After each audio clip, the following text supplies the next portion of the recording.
Assalamualaikum warahmatullahi wabarakatuh. Saya Muhammad Fauzian Abdillah dengan nomor NIM 4112111082 dari Prodi Teknik Informatika.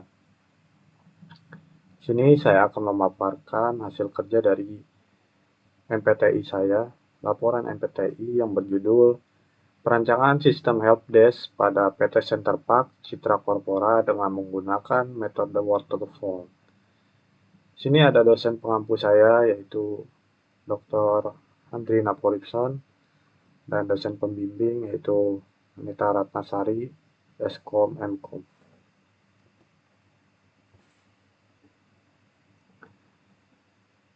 Latar belakang masalah dari penelitian ini seiring dengan meningkatnya jumlah kendaraan setiap tahunnya, permasalahan terkait penyimpanan dan penitipan kendaraan semakin kompleks, terutama di wilayah perkotaan. Perusahaan penyedia jasa parkiran, termasuk PT Center Park Citra Corpora, dituntut untuk terus meningkatkan kualitas layanan agar tetap relevan dan kompetitif di industri ini. Salah satu aspek penting dalam peningkatan layanan adalah penerapan teknologi informasi berbasis web untuk mengelola permintaan layanan secara efektif. Saat ini, PT Center Park Citra Corpora masih menggunakan metode manual dalam menangani permasalahan IT support yang menyebabkan berbagai kendala. Permintaan layanan dari karyawan seringkali membutuhkan waktu yang lama untuk ditangani, dan pelaporan keluhan serta pencatatan masih dilakukan secara manual, sehingga tentunya ini sangat kurang efisien dan rentan terhadap kesalahan data ya, atau redundasi data. Tidak adanya sistem yang terkomputerisasi juga menyebabkan proses penyelesaian permasalahan memakan waktu lebih lama dan sulit untuk dipantau serta dianalisis secara real time. Oleh karena itu, diperlukan pengembangan sistem helpdesk berbasis web yang dapat meningkatkan efisiensi dalam pengolahan data dan mempercepat penyelesaian masalah serta memudahkan dalam pelacakan dan pengaturan data secara terstruktur. Oke, next. Lalu di sini apa saja perbedaan penelitian yang diajukan dan ringkasan penelitian terkait? Yang pertama, sistem helpdesk mempercepat proses dari sistem manual dan pengolahan data dapat lebih efisien. Yang diperoleh dari penelitian terkaitnya yaitu rancang bangun sistem helpdesk, rancang bangun sistem helpdesk IT support berbasis website oleh Yosua Liharja dan Ani Oktavianisari dan Arif Satriansyah tahun 2022. Lalu yang kedua ada terkontrolnya proses dalam memperbaiki keluhan user. Lalu penelitian terkaitnya yaitu sistem informasi helpdesk berbasis web menggunakan metode prototype pada PT Denso Manufacturing Indonesia oleh Elkin Rilvani dan Vitakwin tahun 2020. Yang ketiga ada sistem helpdesk dapat membantu staf untuk mengawasi penanganan keluhan secara kontinu. Penelitian terkaitnya yang berjudul Implementasi Metode Kanban pada Rancangan Sistem Informasi Helpdesk pada Kantor Imigrasi Berbasis Website oleh Baginda Owalan, Lubis, dan Irmawati Karolina dan Adi Supriyatna, Adjat Sudrajat, Henny Destiana, Rahman Komarudin pada tahun 2023. Yang keempat, penggunaan helpdesk dapat mempermudah pengelolaan masalah klien dan kualitas penyelesaian masalah. Penelitian terkaitnya yaitu rancang bangun helpdesk sistem pada CV Garuda Cyber Indonesia berbasis Android oleh Bagus Anjari Suwiwato dan Jarneli tahun 2022. Yang terakhir, aplikasi helpdesk yang efektif dapat meningkatkan efisiensi operasional, koordinasi antara departemen, dan kualitas pelayanan pelanggan. Yang berjudul Pembuatan aplikasi helpdesk berbasis web di PT Venturium Sistem Indonesia oleh Hamzah Fansuri, Raffi Azhari Ahmad Faisal, dan Stephen Maruzua Gultom tahun 2024. Lalu ada juga rumusan masalah yang diambil oleh peneliti. Yang pertama, bagaimana merancang sistem informasi helpdesk berbasis web yang dapat memudahkan pengelola tiket dan pelaporan permasalahan IT di PT Center Park Citra Lestari. Jadi, tidak hanya membangun atau merancang helpdesk begitu saja, tapi juga harus dipikirkan bagaimana pengguna sangat mudah untuk menggunakan helpdesk tersebut. Lalu yang kedua, apa saja kendala yang dihadapi dalam pengelolaan helpdesk ticketing secara manual dan bagaimana sistem berbasis web dapat mengatasi kendala tersebut. Yang ketiga, bagaimana pengaruh implementasi sistem helpdesk berbasis web terhadap efektivitas dan efisiensi layanan IT support di PT Center Park Citra Corpora.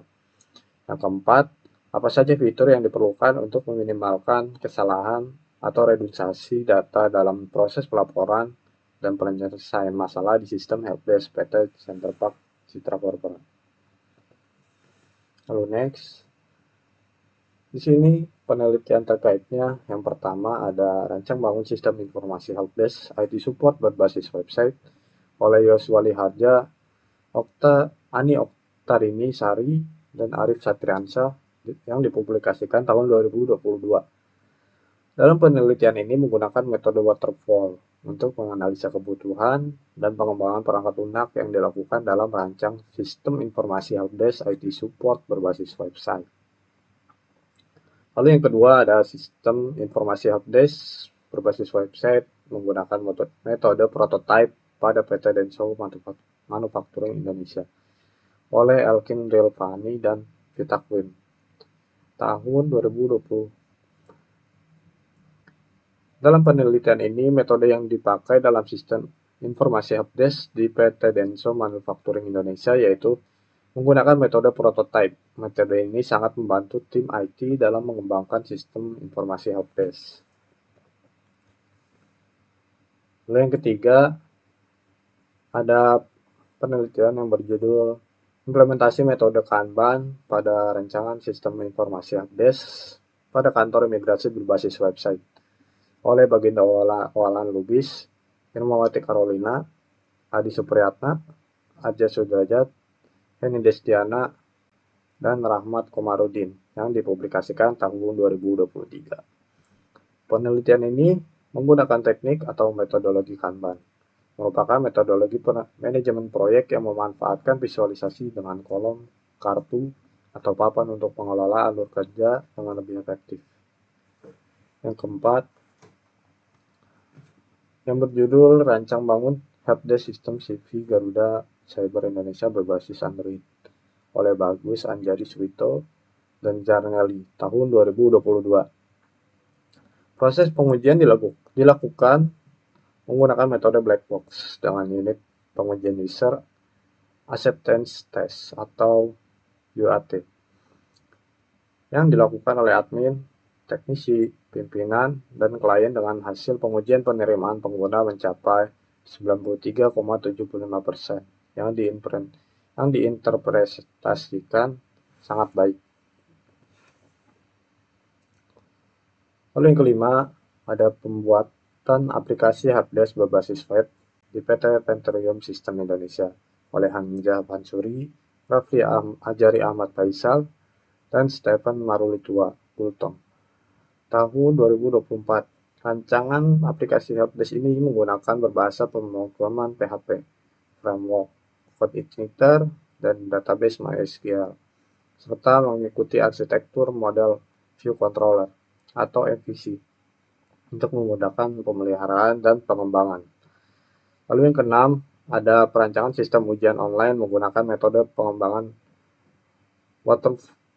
waterfall berbasis website oleh Dwi Putri, Nur Khazanah, dan Giri Purnama yang dipublikasikan tahun 2024. Peneliti menggunakan metode waterfall dan metode pengembangan model View Controller atau MVC. Adanya sistem ujian online sangat mempermudah pelaksanaan ujian di SMK Negeri 1 Solo dan menjadi lebih praktis dengan mengikuti perkembangan teknologi saat ini.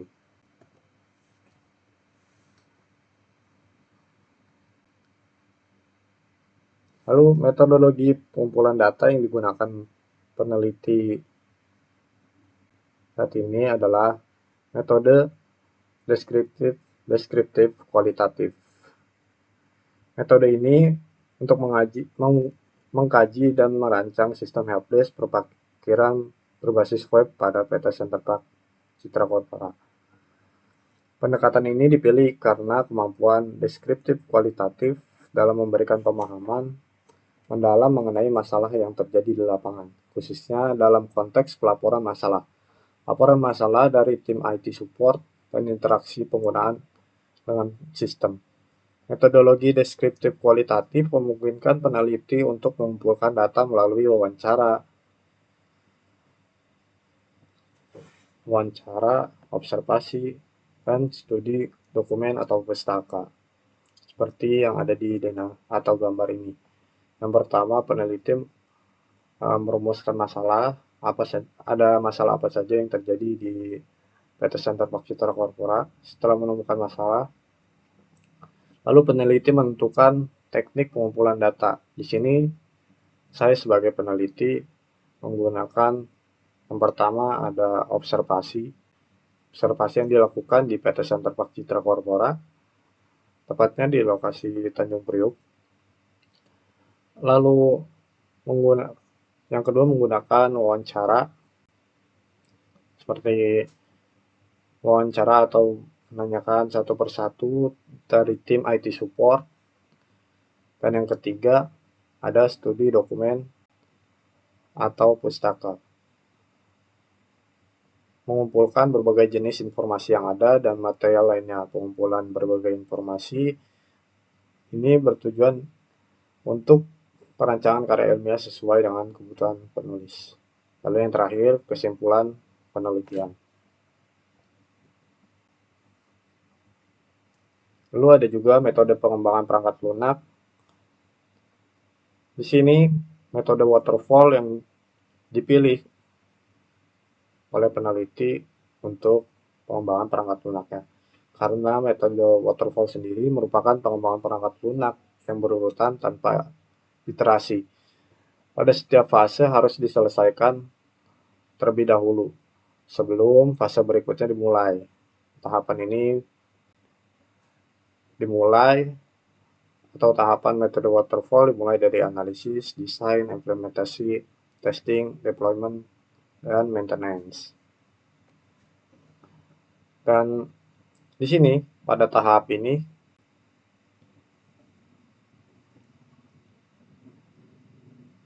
peneliti juga sudah menganalisis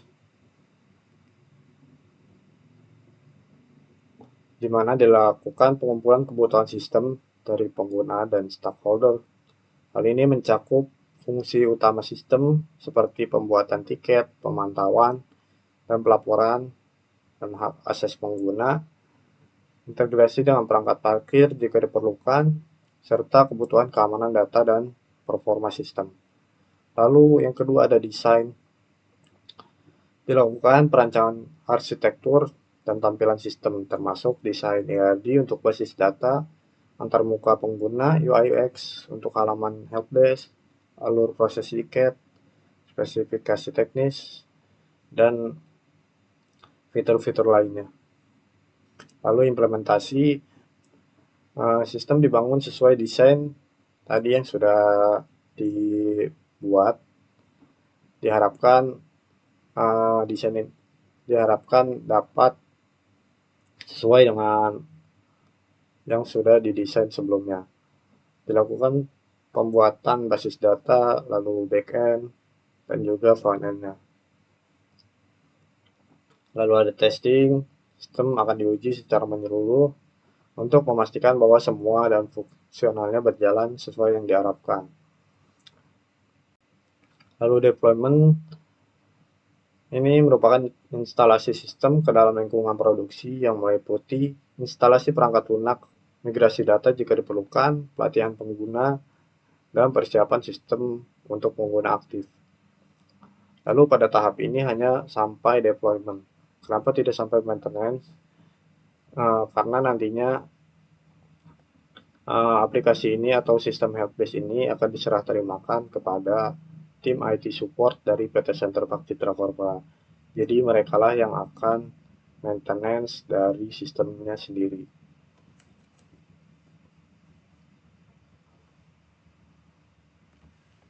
Lalu ada metode pendekatan pengujian yang dilakukan peneliti adalah metode black box. Karena metode black box sendiri dapat diartikan sebagai sebuah pengujian yang melakukan pendekatan untuk mengetahui apakah semua fungsi perangkat lunak telah berjalan semestinya sesuai dengan kebutuhan fungsional telah didefinisikan.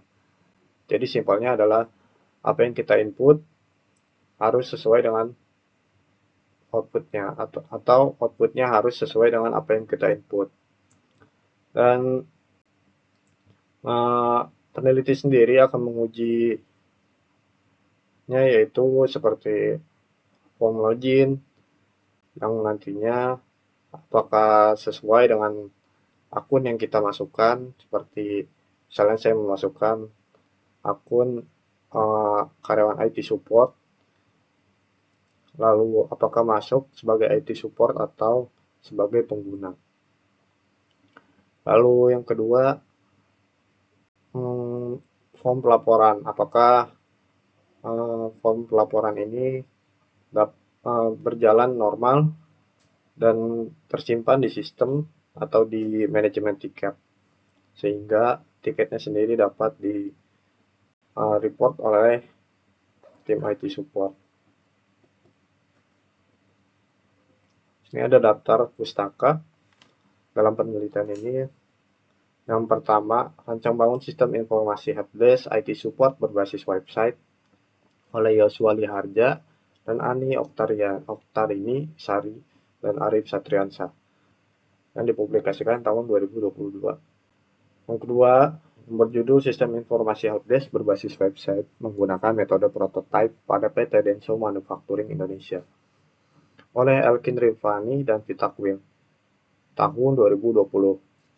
Yang ketiga, implementasi metode Kanban pada perancangan sistem informasi helpdesk pada kantor imigrasi berbasis website oleh Baginda Oloan Lubis dan Irmawati Carolina Adi Supriyatna dan Ajat Sudrajat, Heni Destiana, dan Rahman Komarudin yang dipublikasikan tahun 2023.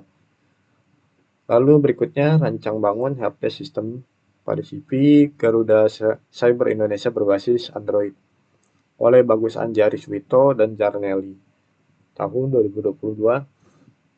Berikutnya pembuatan aplikasi helpdesk berbasis web di PT Venturium Sistem Indonesia oleh Hamzah Fatsuri dan Rafli Azari Ahmad Faisal dan Stephen Marulito Gultom yang dipublikasikan tahun 2024. Yang terakhir ada perancangan sistem ujian online menggunakan metode pengembangan waterfall berbasis website oleh Dwi Putri Nurkhazana dan Giri Purnama tahun 2024.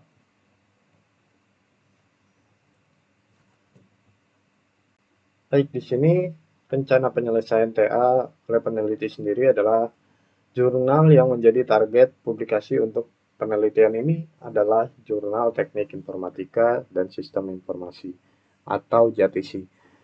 Karena relevansi topiknya dengan pengembangan aplikasi berbasis teknologi informasi, terutama yang berkaitan dengan otomasi proses pelaporan dan penerapan sistem helpdesk. Jurnal ini dipilih karena fokusnya pada inovasi dan penerapan teknologi dalam konteks pengelolaan data, tiket, dan efisiensi pelaporan masalah. Melalui penelitian ini diharapkan dapat memberikan kontribusi penting dalam meningkatkan efisiensi serta kecepatan proses pelaporan di PT Center Park Citra Korpora. Lalu perhitungan rencana studi semester untuk menyelesaikan TA. SKS yang merupakan satuan yang digunakan untuk menghitung beban studi mahasiswa untuk mencapai kelulusan. Berikut ini adalah perhitungan total dari SKS yang ditempuh untuk mencapai kelulusan. Pertama, jumlah SKS yang sudah ditempuh saat ini adalah 115 SKS. Setelah menyelesaikan semester 7, maka total SKS yang diperoleh menjadi 136 SKS. Total SKS untuk mencapai kelulusan adalah 144 SKS. Maka jumlah SKS yang harus didapatkan pada semester 8 adalah 8 SKS. Baik, itu saja pemaparan dari hasil laporan saya. Mohon maaf jika masih banyak sekali kekurangan yang saya sampaikan. Mohon maaf juga apabila ada kata-kata saya yang kurang berkenan. Kurang lebihnya saya mengucapkan terima kasih. Assalamualaikum warahmatullahi wabarakatuh.